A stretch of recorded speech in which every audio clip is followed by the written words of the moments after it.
सिद्धेभ्यः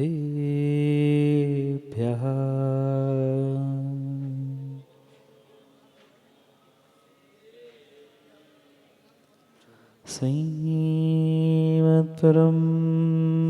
गम्भीर स्यात्मात्मोघलाञ्छनम्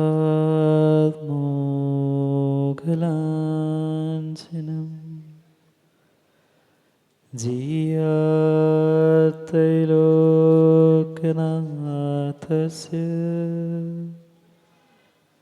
शासनं जिनशासनं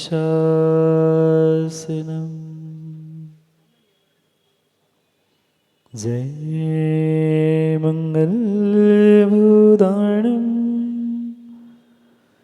विमलाणं नाणदंसनमयारं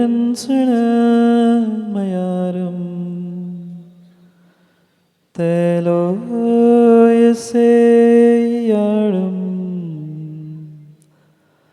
नमोऽस्यसवसीताणं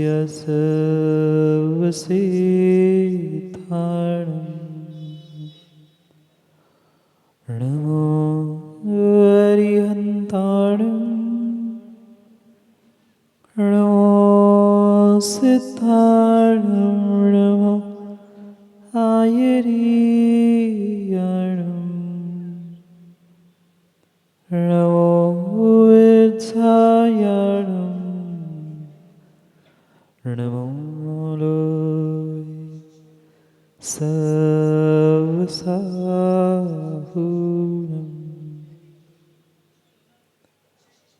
अनंत अनंत परम सिद्ध भगवान की 1008 श्री आदिनाथ भगवान की 1008 श्री पदम प्रभु भगवान की परम पूज्य आचार्य भगवान कुंद कुंद स्वामी की परम पूज्य आचार्य भगवान गणाचार्य विराग सागर जी महाराज की परम पूज्य आचार्य भगवान पट्टाचार्य गुरुवर विशुद्ध सागर जी महाराज की परम पूज्य श्रमण मुनि प्रशम सागर जी महाराज की सनातन जैन धर्म की।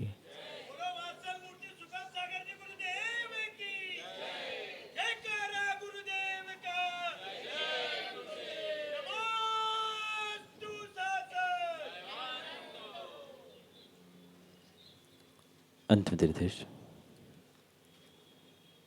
वर्तमान स्वामी के शासन में हमसे विराजते और उनकी यह पावन पीयूष देशना हम सभी के लिए परम उपकारी है। अनादिकाल से हमारी इस आत्मा में जो जन्म जरा और मृत्यु रूपी रोग लगे, उन रोगों का उपशमन करने वाली कोई परम औषधि है तो वह एकमात्र यह जिनवाणी है। भव्यात्माओं, जीवन के वह क्षण कितने पावन पुनीत होते हैं जब कभी हमें प्रभु और गुरु के दर्शन मिलते। ऐसा कहा जाता है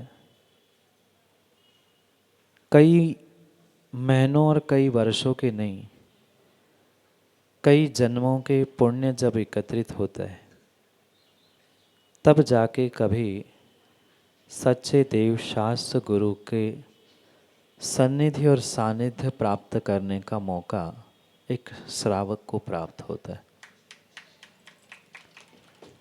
पर जहाँ देवशास्त्र गुरु होते हैं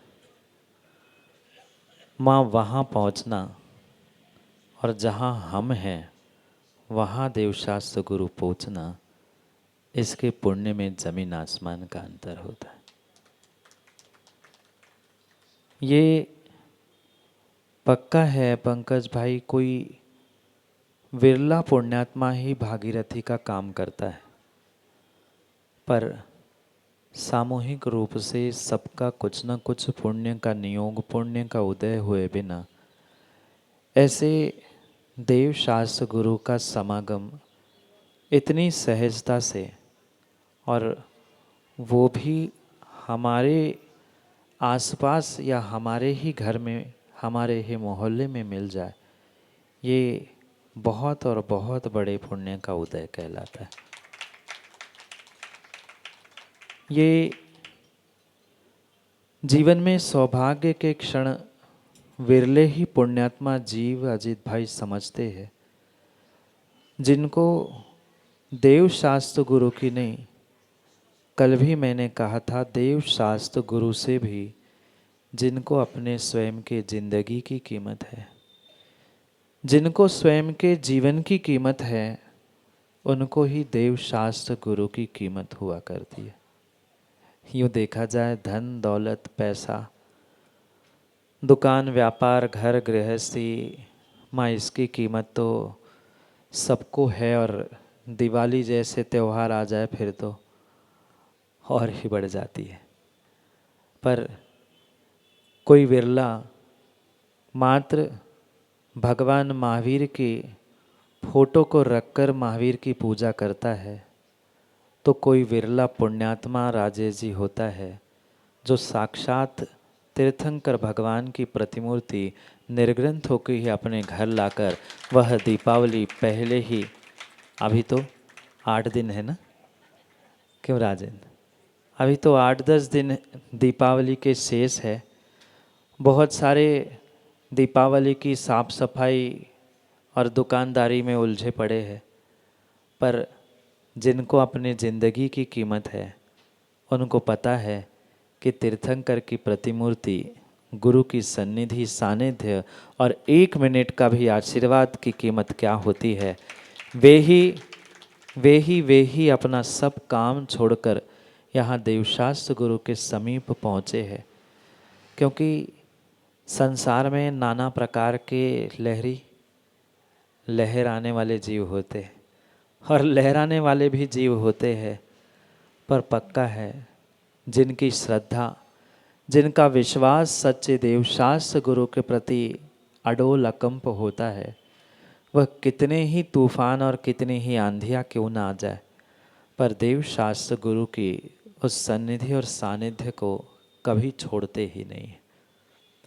ऐसे बहुत सारे विरले जीव जो अपने पुण्य के उदय को, अपने जीवन को और अपने आप को समझ रहे हैं, वे यहाँ पहुँचे हैं। कुछ पहुँचने की तैयारी में हैं, कुछ पहुँचने ही वाले हैं, पर पक्का है क्योंकि जिनको जीवन में अपने जीवन की कीमत है, जिन्होंने अपने जीवन को गुरु चरणों में समर्पित किया, ऐसे उन क्षणों की, उन वैराग्य के क्षणों की अनुमोदना करने के लिए विरले ही पुण्यात्मा जीव पहुँचते हैं, जो आज ये पदम प्रभु भगवान की आराधना करते हुए आपने जो एक विशेष अनुभूति से कार्य प्रारंभ किया है, भले विधान अभी पूरा नहीं हुआ, पर दोपहर में उस आगम की अद्भुत विधाओं को आपको समझने का यहाँ एक श्रेष्ठ निमित्त प्राप्त होगा, क्योंकि आज बहुत सारी ऐसी व्यवस्था और बहुत सारी ऐसी विधाएं मुकेश पंडित जी आगम से लुप्त होती जा रही है, और शायद उन्हीं को पुनः पुनः जागृत करने का प्रयास हम हर स्थान पे करते हैं। भले ही इंसान सुबह जी जाग पाए ना जाग पाए, पर कम से कम वह विधाएं दुनिया के सामने आ जाए कि आगम में जल हवन नाम का भी हवन होता है।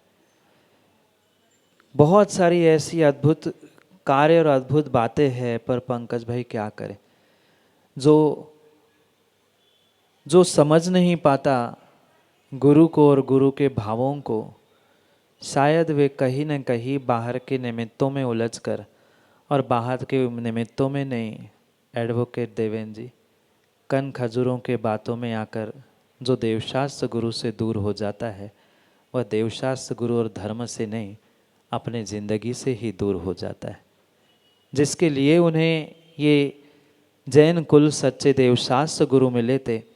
क्योंकि ये तो पक्का है, दुनिया है, समाज है, नाना भांति के जीव होते हैं और काना फूसी करके कुछ का कुछ और किसका किसी का कहने वाले बहुत होते। हमें किसकी बातों में आना है, हमें किस पे श्रद्धान करना है, ये निर्णय हमें स्वयं को करना है। क्योंकि मुझे विश्वास है, कहाँ गया मुकेश, चाहे मुकेश भाई हो चाहे कोई हो, ये पक्का मानना संसार में अनेक अनेक अनेक प्रकार के जीव होते हैं। कुछ ऐसे भी होते हैं जिनको दूसरों का अच्छा नहीं लगता, और जिनको दूसरों का अच्छा नहीं लगता वे ही कहीं न कहीं काना फूसी करते हुए, कहीं फ़ोन से कहीं कानों कान बातें पहुंचाकर अपने स्वयं की, अपने धर्म की ही विडंबना और अपने स्वयं के जीवन की ही पूर्ण रूप से उसे नष्ट करने का प्रयास करते। क्योंकि समय बहुत हुआ है, अभी आराधना भी करनी है और संघ के ज्येष्ठ मुनिराज का आशीर्वाद भी हमें प्राप्त करना है, जिनकी असीम अनुकंपा से ही आज इतनी सहजता से हम यहाँ इस आराधना को करने बैठे हैं। ये पक्का मानना मुकेश, कन खजूरों से दूर रहकर अगर भगवान और गुरु की ऐसी भक्ति करोगे तो पक्का मानना आज चंद लोगों को ही सही तुमने बुलाकर एकत्रित किया है, कल तुम्हारा ऐसा ही पुरुषार्थ हो कि आज मात्र तुम इस छोटे से विधान और छोटे से आयोजन को यहाँ अपने आंगन में 8 दिन पहले ही दिवाली के रूप में मनाने का ये सौभाग्य प्राप्त कर रहे हो। कल कभी ऐसा सौभाग्य और महाभाग्य सबके जीवन में आए, पर तभी सबके जीवन में आएगा जब आप सभी कन खजूरों से दूर रहेंगे।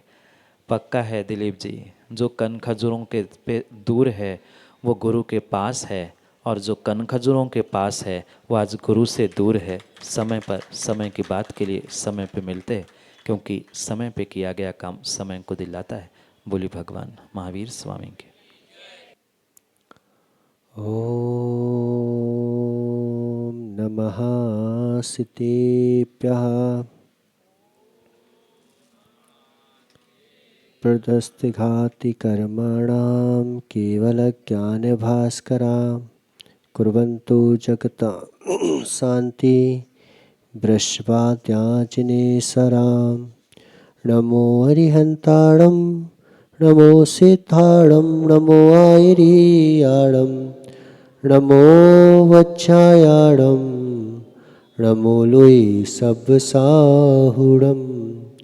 पंच परमेष्टि भगवान की 1000 आदिनाथ भगवान की, आचार्य भगवान गणाचार्य विराग सागर जी महाराज की, आचार्य भगवान गुरुवर विशुद्ध सागर जी महाराज की, 3 कमनों कोटि मुनिराजों की।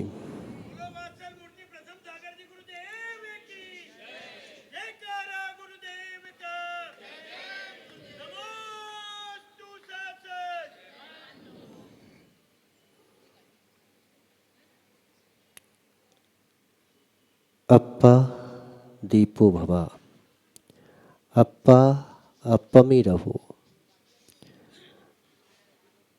सूत्र बहुत छोटे हैं, लेकिन ये वास्तविकता में पहुंचाने वाले सूत्र हैं कि एक दिन भगवान भी बोल देते हैं कि भाई अपना दीप स्वयं बनो, अपना रास्ता स्वयं ढूंढो, अपना प्रकाश स्वयं करो। कब तक मेरे ऊपर निर्भर होते रहोगे? कह देते ना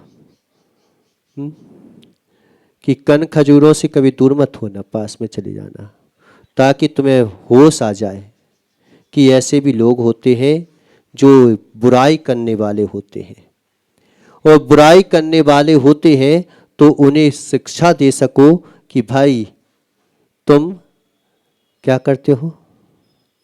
क्या कि अगर रावण ना हो तो राम की पहचान कैसे? अगर फिल्मों में कोई खलनायक ना हो तो मजा आता है क्या? आता है कि नहीं आता? क्यों? मजा आता है फिल्म में। अगर जीवन निश्चित मानो, तुम आज जो भी कर रहे हो उनकी वजह से ही जो निंदक होते हैं, उनकी वजह से जो है सबसे ज़्यादा प्रसिद्धि होती है। जिस चीज़ की निंदा हो जाए वो उस चीज़ की प्रसिद्धि ज़्यादा होती है। लेकिन अपना दीप स्वयं बनो। हम ये ना कहें कि हम निंदक के आवेश में आकर के अपना दीप बुझा दें। जब भगवान भी क्या बोलते हैं कि अपना दीप स्वयं बनो, मेरे सहारे कब तक बैठे रहोगे? अब बहुत ले लिया तुमने सहारा, बहुत ले लिया तुमने जो है हमारा प्रकाश, अब तुम अपना दीप तो जलाओ। कह देते ना, निंदकों से बोल दो कि तुम जानो तुम्हारा काम जाने। तुम्हारा काम, तुम अपना काम नहीं करोगे तब तक हम अपने काम में दृढ़ हो सकते हैं क्या? क्यों? कोई अगर अपना काम ना करे तो दूसरा अपना काम कर सकता है क्या? अगर एक ही दुकान हो तो दूसरे की आवश्यकता क्या है? जब ही दुकान अच्छी चलेगी जब तू कंपटीशन करने वाला हो। कहते जरूर है कि अरे कंपटीशन चल रहा है, कंपटीशन चल रहा है, लेकिन कई चीजों में आदमी अगर कंपटीशन करने वाला ना हो तो अच्छे से काम कर सकता है क्या? क्यों? कर सकता है। कोई काम अच्छे से हो ही नहीं सकता जब तक कंपटीशन ना हो। अगर स्कूल में आप देखो कि खेल में कब मजा आता है? क्यों नितिन? खेल में कब मजा आता है? जब कोई दूसरी पार्टी हो, दूसरा वो हो, तब तो मजा आएगा खेल में। अगर दूसरा सामने वाला हो ही नहीं, एक ही टीम हो और एक ही टीम हो तो फिर बताओ आएगा मजा? आएगा क्या? फिर मजा खत्म हो जाता है। मजा तभी आता है जब सामने वाला हो। भगवान ने तभी इंद्रियों को जीता जब कर्मों का प्रवर उदय था। अगर कर्म ही ना हो तो फिर कौन भगवान का नाम ले, कौन भगवान साधना करे, कौन भगवत्ता प्राप्त करे? हो सकती कि भगवत्ता प्राप्त? संसार में देखो जो भी रहता है कच्चा माल ही पैदा होता है, पक्का तो हमें बनाना पड़ता है। कच्चा माल ही पैदा होता है, पक्का तो हमें बनाना पड़ता है, पक्का तो करना पड़ता है। क्यों? रोटी पैदा होती है कहीं किसी खेत में? किसी खेत में रोटी पैदा हुई क्या? पूड़ी पैदा हुई क्या? क्या हो गया? सो रहे हो कि जग रहे हो? पराठे पैदा हुए क्या? क्या पैदा होता है?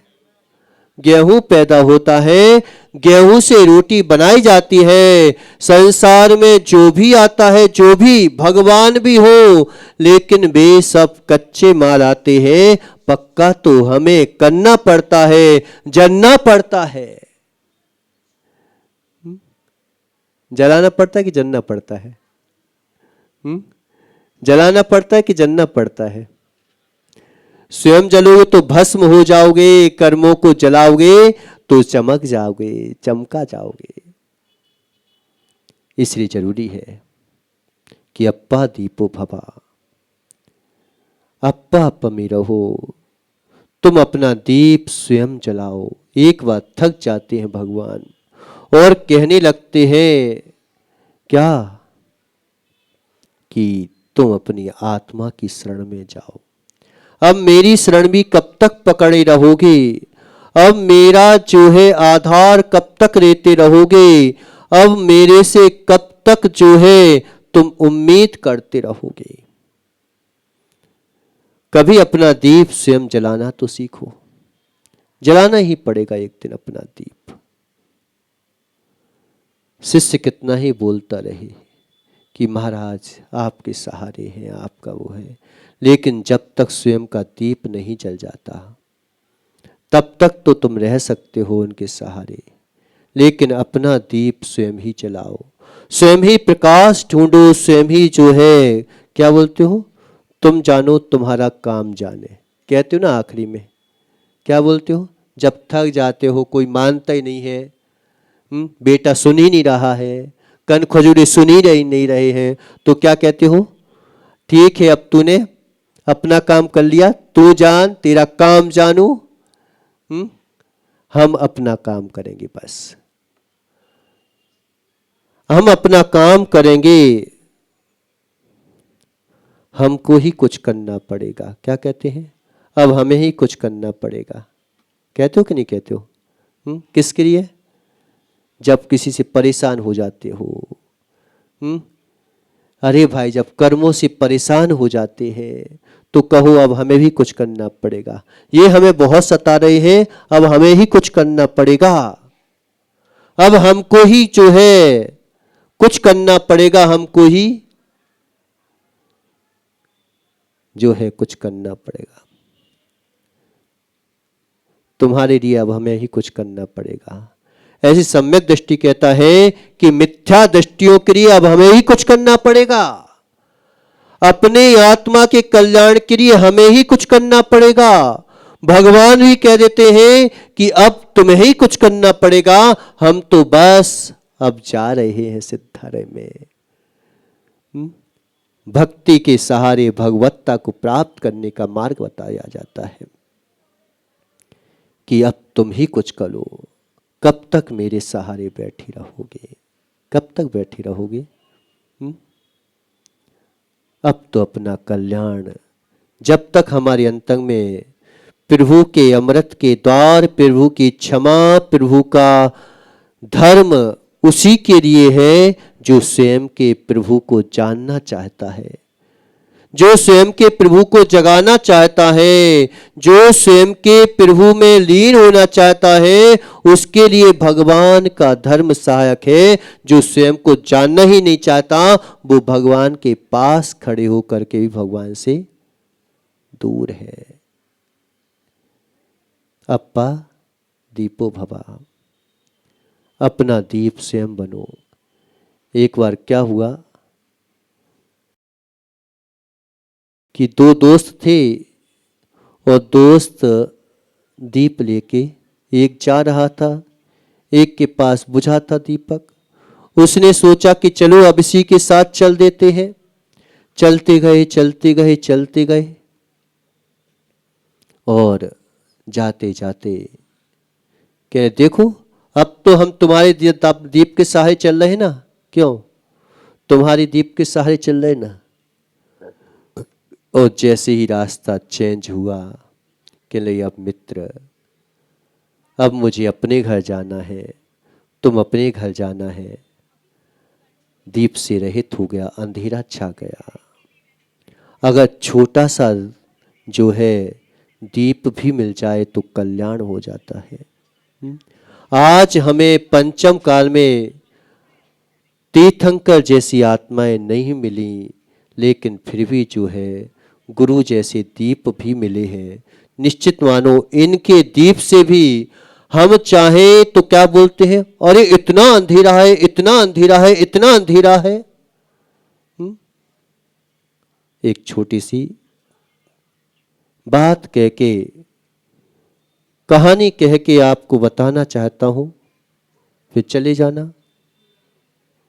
कि एक जो है गांव था, पास में ही मंदिर था पिसार पहाड़ पर। लेकिन आप देखो कि यहाँ के लोग जो है शिखर जी जाके यात्रा कर भी आते हैं, और वहां पर रहने वालों से पूछो कितनी यात्राएं की तुमने। मालूम चाहिए कि कई लोग तो आज तक के लिए कल के चक्कर में, कल के चक्कर में, कल के चक्कर में आज तक शिखर जी का पहाड़ ना चढ़े होंगे। हम ऐसे टालते चले जाते कि आज छोड़ देंगे, कल कर लेंगे, कल कर लेंगे धर्म, कल कर लेंगे, कल कर लेंगे। कल के चक्कर में आज हम धर्म कर नहीं पाते, और कल कभी आता है नहीं, इसे कभी नहीं कर पाते,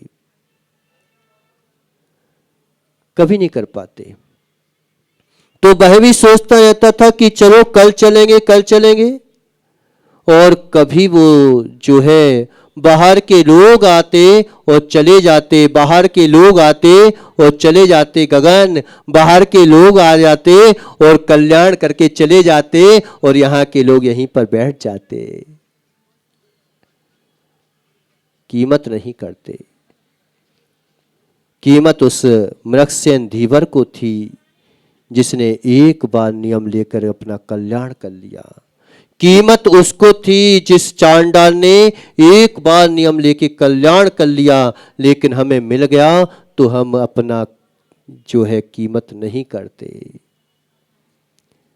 उस व्यक्ति को भी सोचा कि चलो अब कल चले आएंगे। एक दिन उसने दृढ़ निश्चय कर लिया कि आज तो मैं जो है इस पहाड़ पर चल के ही रहूंगा, मैं भगवान के दर्शन करके ही रहूंगा। और एक हाथ में दीपक लेकर के चलता है और बाहर क्या देखता है, अरे यहाँ तो बहुत अंधेरा है, बहुत अंधेरा है, बहुत अंधेरा है, मैं कैसे चल सकता हूँ, इतनी लंबी यात्रा में कैसे कर सकता हूँ। और वो सोचने लगा कि चलो कुछ उजेला आए, प्रकाश आए, तब मैं चलूंगा।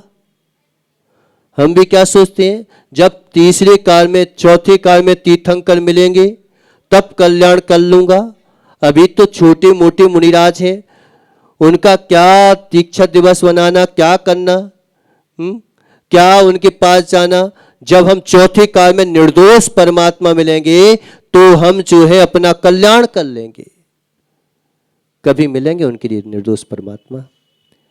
तुम्हारे पास ओनली आज का दिन है, तुम्हारे पास कल का दिन है क्या? तुम्हारे पास वो तीर्थंकर भगवान है क्या जो चौथे काल में थे? और कभी मिलेंगे क्या? अगर आज के दिन तुमने भक्ति कर ली, आज के दिन हमने जो है चलना प्रारंभ कर दिया, तो निश्चित मानो चौथे काल में भी तुम्हें तीर्थंकर मिल जाएंगे। और अगर तुमने आज कहना शुरू कर दिया कि पंचम काल में मुनि नहीं होते, तो उनके लिए चौथे काल में भी मुनि कभी नहीं होते। होते हैं उनके लिए? कभी नहीं मिलेंगे, क्योंकि जो भी मुनि मिलेंगे, जो भी तीर्थंकर मिलेंगे, इसी शरीर सहित मिलेंगे कि शरीर से रहित मिलेंगे? इसी शरीर सहित मिलेंगे, दूसरे शरीर से रहित नहीं मिलेंगे। मारीची को भी मिले थे, लेकिन तीर्थंकर जैसा जीव मिलने के बावजूद भी भटक गया। इसे जो है आज अगर हम इन मुनियों की, सुप्रभ सागर जी के दीक्षा दिवस मनाएंगे, उन्हीं को जो है चौथे काल में तीर्थंकर के दीक्षा दिवस का अवसर प्राप्त हो सकता है। जो आज नहीं मना सकते, उनके लिए कल कभी आता ही नहीं है। क्योंकि हर काम छोटे से शुरू होता है। तुम सोचो कि मैं कभी बड़ा बन जाऊं। हर व्यक्ति का जन्म कोख से पैदा होता है, छोटी सी, और जब कोख से बाहर निकलता है तो वही बड़ा होता है। जो आज छोटा काम नहीं करना चाहते, वो कभी बड़ा काम कर ही नहीं सकते, नहीं कर सकते, नहीं बढ़ सकते। उनके जीवन में आगे बढ़ने का कोई अवसर नहीं है। बढ़ सकते हैं, जो एक कदम आगे ना बढ़ाए, सोचे कि एक कदम, अरे इतनी लंबी राह है, कौन आए एक कदम बढ़ाए, हम तो इकट्ठे जाएंगे। जा सकता है? नहीं जा सकता। उसके लिए एक कदम है। पूरा अंधेरा अंधेरा छाया हुआ था चारों तरफ, और सोचता है कि इतना अंधेरा है, कौन चले। और पीछे से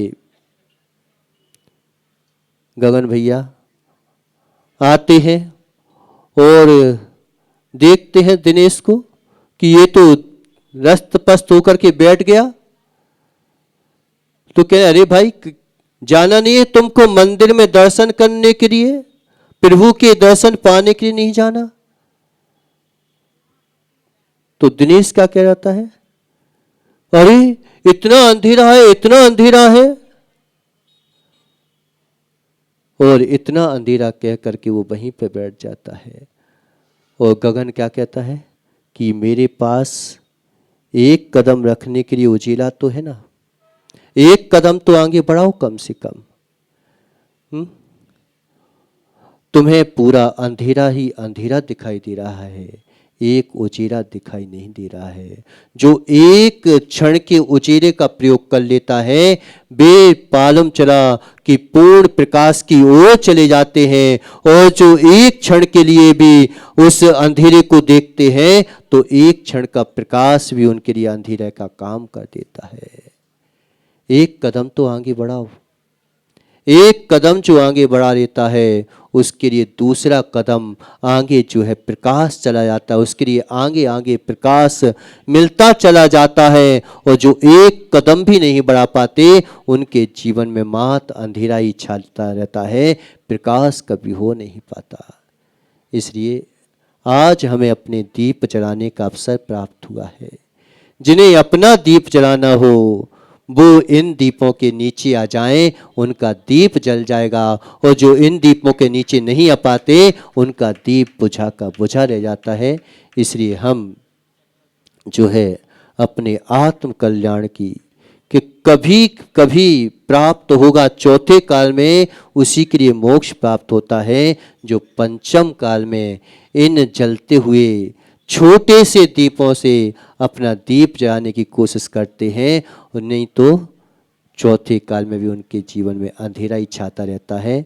तो हम जो है अपनी आत्म कल्याण के लिए इन दीपों के नीचे जाकर के ये अवसर हमें प्राप्त हुए हैं, उन अवसरों का प्राप्त करके हम अपने आत्म कल्याण की ओर बढ़ें। बोलिए आदिनाथ भगवान की।